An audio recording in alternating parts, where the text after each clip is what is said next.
कि शोएब ने भी बार बार कहा कि इंडिया तो ठीक है, शायद वो समझ गए कि इंडिया ठीक है, मतलब भाई अब आपको कहां हराएंगे, लेकिन हमने न्यूजीलैंड को हराना है। ये सब बातें जो है, न्यूजीलैंड को हराना है क्योंकि हमारे मुल्क से चले गए थे, ये इनकी जरूरत पड़ती है? मुझे नहीं लगता कि ये सब बातें करने की जरूरत थी, पर वहाँ बहुत सी और भी बातें हुई थी जिसकी शायद जरूरत नहीं थी, क्योंकि हम क्रिकेट डिस्कस करने गए थे, वहाँ कुछ मुद्दे और ही शुरू हो गए थे, हमने काट दिए। अच्छी बात है, क्योंकि हम क्रिकेटर हैं, क्रिकेट की बात करें तो ज्यादा हम लगेंगे अच्छे कि हम क्रिकेट की बात कर रहे हैं, क्योंकि बाकी के मुद्दे बहुत बड़े हैं, हमारी समझ से, मेरी समझ से तो बाहर है। और मुझे नहीं लगता है कि जो बाकी के मेरे साथ वहाँ क्रिकेटर बैठे थे मंच पे, एक दो को छोड़ के किसी को ज्यादा इस बाकी की चीजों की नॉलेज है भी। कईयों को तो अपनी गेम की भी नॉलेज है, वो भी बात कर रहे थे वहाँ पे। शोएब ने ट्वीट भी किया बड़ा मजेदार। हाँ। आपको पता कि नहीं, वो जो घबराना नहीं है, हाँ। वो एक्चुअली इमरान खान ने जब इनकी टीम नीचे लगी हुई थी तो उन्होंने अभी कहा था ना कि घबराना नहीं है, तो उन्होंने शोएब ने आज ट्वीट किया है, बाकी सब ठीक है पर घबराना मत।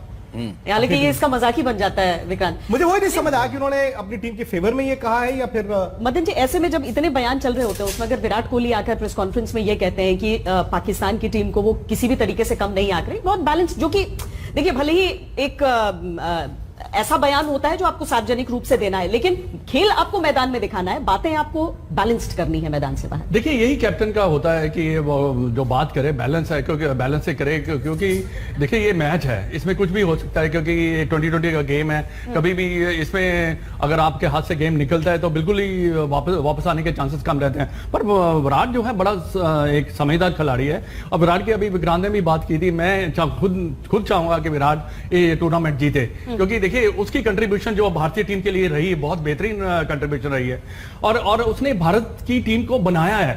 अगर आप देखें, अगर आप अभी 4-5 साल से MS धोनी के बाद जब इन्होंने छोड़ा, उसके बाद विराट ने टीम को बनाया है और टेस्ट चैंपियनशिप में फाइनल में पहुंचाया, और मैं चाहूंगा कि ये टाइटल वो जीते, ये मेरी दिली तमन्ना है, क्योंकि इतनी कंट्रीब्यूशन करने के बाद तो बनता है ना उनका। अच्छा, सारे लोग जो हैं वो अपनी तरह से बधाइयां दे रहे हैं। हार्डी संधू ने किस तरह से शुभकामनाएं दी हैं, सुनाते हैं। अगर हम इंडिया वाले तो हम तो हमेशा यही उम्मीद लगा के चलेंगे कि इंडिया जीतेगा, और डेफिनेटली इंडिया जीतेगा, बिकॉज इस टाइम टीम बहुत स्ट्रांग है, and even I am very excited that MS Dhoni is with the team as a mentor. तो लेट्स सी। मैच से पहले टीम इंडिया विराट कोहली और उनके बॉयज के लिए, मैं देखो इस गाने के लिए तो ऐसी सिचुएशन के लिए परफेक्ट गाना मेरा नहीं है, पर इट्स चक दे ओ चक दे इंडिया, चक दे ओ चक दे India. I am looking forward, India is gonna win. वक्त पर जुड़े हमारे साथ, इनको शिकागो चाचा कहते हैं, इनको चाचा बशीर कहते हैं, पाकिस्तानी है, अमेरिका में रहते हैं, लेकिन जो इनकी बेगम है वो हैदराबाद से है, पर वो इंडियन जर्सी में है। इंडियन जर्सी में है। और मैं आपको इतना भी बता दूं कि अगर आप अभी उनसे पूछेंगे कि कौन सा खिलाड़ी, तो बहुत खुशी होगी उनको इस बात से कि जो पैकेज चल रहा था वो MS धोनी पे चल रहा था। क्यों चाचा बशीर? आई लव धोनी, और धोनी के बगैर क्रिकेट नहीं है। धोनी के बगैर क्रिकेट नहीं है। आई लव धोनी, और इंडिया पाकिस्तान दोनों यानी फैन तो धोनी जैसा आदमी नहीं मिलेगा। आप लोग बहुत लकी है, आप तो धोनी मिल गया है, आप लोग बहुत लकी है। तो मेरी दुआ है धोनी ये ट्रॉफी ले जाए। मैं मानता हूं मैं पाकिस्तानी हूं, लेकिन मेरी बीवी इंडिया हैदराबाद की है, तो I am happy for both side. और इसीलिए आपकी जर्सी भी दोनों साइड की है। है। हाँ, हमें छोटे विंडो में इंडियन जर्सी दिख रही थी, लेकिन यहाँ पर हमें पाकिस्तानी जर्सी भी दिख रही है। लेकिन और नित्य लिखा हुआ वेलकम बैक धोनी। देख लीजिए। आप दुबई नहीं गए? आप तो हमेशा दुबई में हूँ, मुझे मैच खेलने जाना है, वो आपके प्रोग्राम में मैं रुका हुआ हूँ, अभी यहाँ से सीधा अंदर भागना है मुझे स्टेडियम में। नहीं, भाग के मत जाना चाचा बशीर, उम्र हो गई, आप गाड़ी में जाइएगा, भाग के नहीं जाना, सेहत का ध्यान रखिए, आप गर्मी भी बहुत ज्यादा है। धोनी के लिए मैं भागते जाऊंगा। आई लव धोनी, मैं भागूंगा। जीतेगा तो कौन? पता है वहाँ मेरी बीवी का ऑपरेशन हुआ 2 दिन पहले, फिर भी सोचे में आ गया धोनी के पीछे। शिकागो में बिचारी का ऑपरेशन हुआ है, पाँव था, अल्लाह तो कामयाब करे। ओहो, नहीं लेकिन जीतेगा कौन चाचा बशीर? सर मैं क्या बोलूं, पाकिस्तानी मारेंगे, दुआएं पाकिस्तान तो जीता देंगी, मेहनत इंडिया तो जीताएगी। अब आप फैसला करो। बज्जू भी है, हरभजन सिंह है स्टूडियो में, मदन लाल जी भी है, सनी भाई भी है। नमस्ते, गवास्कर साहब, बड़े बड़े लोग बैठे हैं, और आप सबसे बड़े हैं, और आपके बराबर में तो बैठी है, उनको भी मेरा सलाम। बेटा जी आपको सलाम भेजा है। सलाम। आपने अब इंडिया को मेहनत से जीतने की बात कर दी, और मेहनत तो बहुत करती है इंडियन टीम।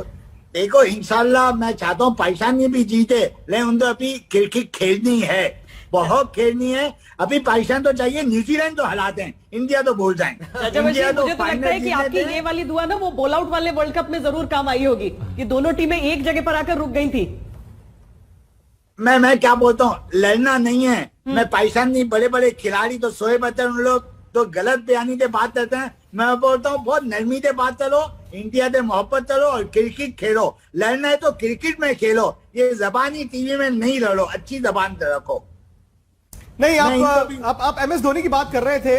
धोनी के अलावा विराट कोहली, रोहित शर्मा, ये दो बड़े खिलाड़ी रहेंगे, तजुर्बे वाले खिलाड़ी हैं। और चाचा बशीर, चूंकि पाकिस्तान से आवाज बड़ी आती है कि 2017 का चैंपियंस ट्रॉफी का वो फाइनल याद करो, मुझे लगता है कि भारत भूला नहीं उस फाइनल को।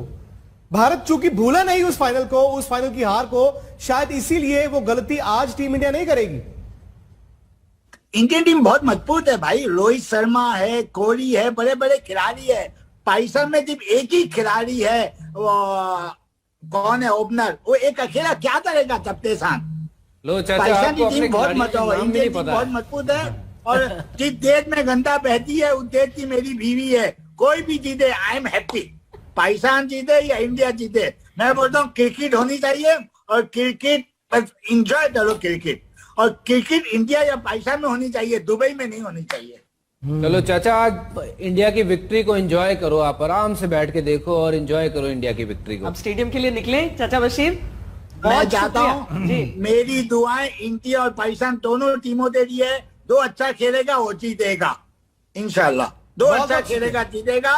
और हमारी मोहब्बतें आपके लिए। और धोनी जिंदाबाद, Dhoni I love you. Dhoni I love you from my heart. बहुत शुक्रिया। आप जाएं स्टेडियम की ओर, बहुत मुश्किल हो जाएगी आपको वहां पर पहुंचने में। मैं जा रहा हूँ, बाद में मुझे मिठाई खिलाना आप लोग। मैं जा रहा हूँ। पक्का हो गया चाचा बशीर, पक्का हो गया, ये वादा है हमारा।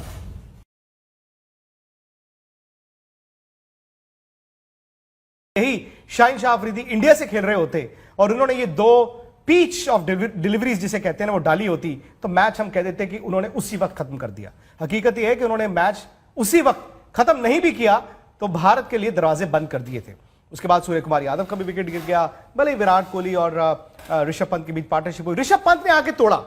लेकिन बात वही है कि ऋषभ पंत भी एक ऐसी शॉट मारकर आउट हुए जहां पर शायद उनके पास यही एक ऑप्शन रह गई थी, शॉट सिलेक्शन शायद उस गेंद पर अच्छा नहीं था। उसके बाद जडेजा ने और हार्दिक ने आकर विराट का बोझ जो है वो कम नहीं किया। और विराट का भी अगर ओवरऑल आप देखें, ठीक है 151 तक भारत जरूर पहुंचा, लेकिन वो स्ट्राइक रेट नीचे नीचे नीचे गिरता ही रहा और शायद भारत 25 रन कम था। ओस का फैक्टर देखते हुए भारत 25 रन कम था। गेंदबाजी 151 था, जहां पर शुरू में प्रेशर था भारत पे, आपने 6 ओवर में 2 आउट करने थे, नहीं हुए, होता है कई बार।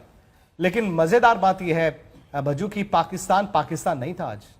रिजवान और बाबर बड़ी मैच्योरिटी के साथ खेले। बिल्कुल, दे वर अनबिलीवेबल। मैंने ऐसी बल्लेबाजी बहुत कम देखी है। उन दिनों हम बात कर रहे थे मदीबाजी के साथ भी बैठ के कि मैथ्यू हेडन और गिलक्रिस्ट ऐसी बल्लेबाजी करते थे, ताबड़तोड़ ऊपर के पहले 6, 7, 8 ओवर में ऊपर से ताबड़तोड़ बल्लेबाजी करते थे। जब बीच में ओवरों में जिसमें चांसेस नहीं लेने उसमें नई चांस लेकर पार्टनरशिप को लंबा करते गए।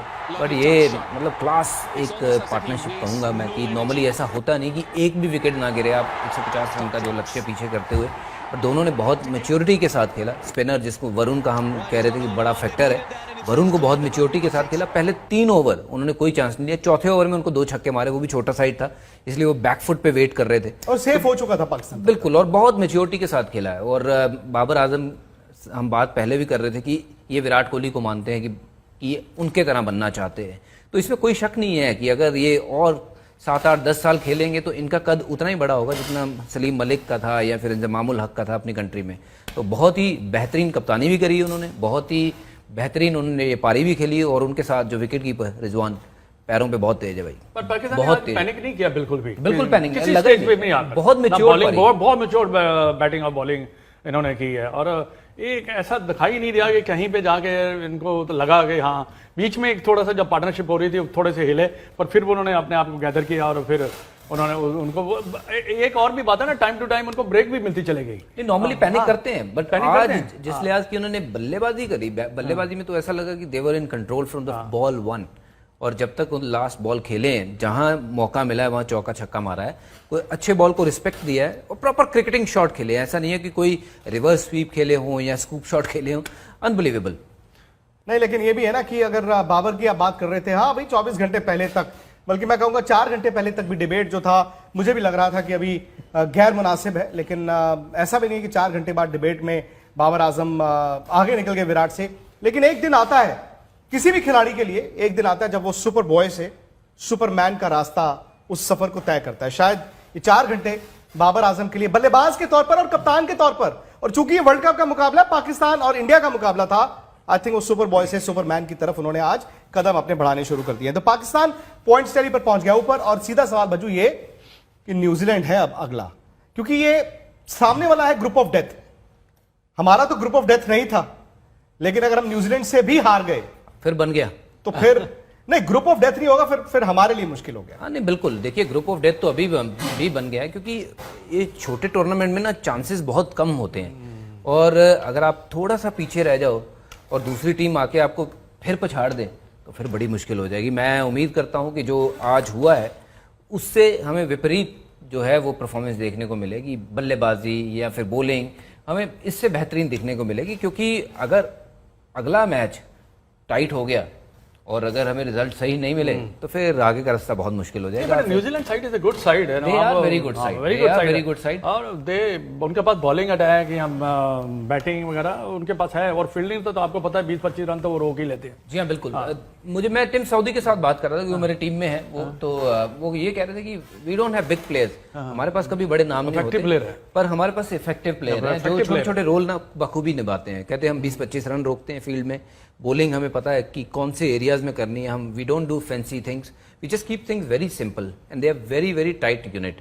तो वो एकजुट होकर कैप्टन जो है बड़ी सिंपल बैटिंग करते हैं वो, कोई ऐसा नहीं है कि फ्लैशी टाइप ऑफ, और रन बॉल चलाते हैं, उसके बाद बीच में भी नो एक्सेलरेट कर लेते हैं, और उनका ये नहीं है कि वो गेम को रोकते हैं या, पर ये है कि वो बिल्कुल सही कहा, उनकी बड़ी इफेक्टिव टीम है, जिससे कि हार चुभ रही है आपको? हार चुभ रही है? गर्मी लग रही है मुझे, तो गर्मी लग रही है एक्चुअली मुझे भी गर्मी लग रही है, पसीने भी आ रहे हैं मुझे। नहीं, हार क्यों नहीं चुभेगी? हार तो देखिए हमें पहली हार से क्या होता है कि आपके सामने थोड़ी सी मुश्किलें और ज्यादा बढ़ती चले जाती है। आपकी टीम कॉम्बिनेशन का बनाना, आप उसको क्या बनाते हैं, क्या वो आपको फायदेमंद होती है या बैकफायर करती है, ये भी देखने वाली बात होती है कि कौन सा खिलाड़ी किस जगह पे फिट होता है। क्योंकि एक और देखिए, हमने 5 बॉलर जरूर खिलाए हैं, जडेजा को टारगेट कर रहे हैं, मैं बज्जू से भी कह रहा टारगेट करेंगे ही करें, क्योंकि उसका जो बॉलिंग है ना वो थोड़ा सा